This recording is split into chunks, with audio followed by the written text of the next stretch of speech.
مساء الخير يا باشمهندس، عامل ايه؟ مساء النور، الحمد لله بخير. دايما بخير يا رب. الحمد لله. يعني اول سؤال معانا، ايه اقوى مشاعر تقدر تتحكم في قرار الشراء، الخوف ولا الطموح؟ الخوف. تمام.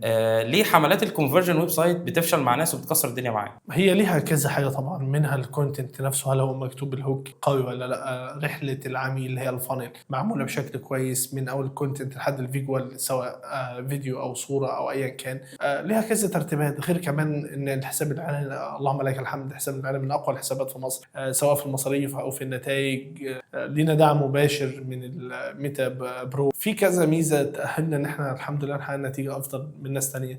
وغير كده برضو حفظ الداتا مش في الحساب الاعلاني بس، حفظ الداتا في البيج بتحفظ داتا، في الايفنتس بيحفظ داتا، في البيكسلز بيحفظ داتا، كل ده بيحفظ داتا مش الحساب الاعلاني بس يعني. وليكن الحساب الاعلاني بس، ولكن احنا برضو اغلب شغلنا اخلاص مع العميل الهاي كلاس او الاي كلاس، في العقارات، في التشطيبات، في الاكسسوار، في الملابس، في حاجات كتير الحمد لله. احنا يعني بنهتم بكواليتي العميل، فالحساب الاعلاني عندنا قوي الى اقصى درجه ممكنه يعني. تمام، ده هيوديني لسؤال تاني برضو، ايه السر اللي يخلي اعلان بيجيب رسائل كتير باقل تكلفه؟ برضو مش مبرر للحساب الاعلاني ده، برضو هي الفكره برضو في الكونتنت نفسه. انا لو عملت الاتنشن للعميل، لفت الانتباه بتاعه كويس، هقدر اجيب سعر تكلفه اقل بكتير. السي تي اي، الكول تو اكشن، ليه برضو اهميه كبيره. هل انا بحط الكول تو اكشن مهم ان ابعت رساله دلوقتي؟ طب ابعت رساله والعرض هيبقى فيه سكارسيتي، اللي هو ايه، اخر قطعه مفيش غيرها، ده بيحفز الناس انها تطلب اكتر وتبعت مسجات اكتر. ايه الفرق بين الميديا باير العادي والميديا باير مش عادي؟ الميديا باير عادي، انما اللي مش عادي اكيد كان مدير تسويق في شركات، مر عليه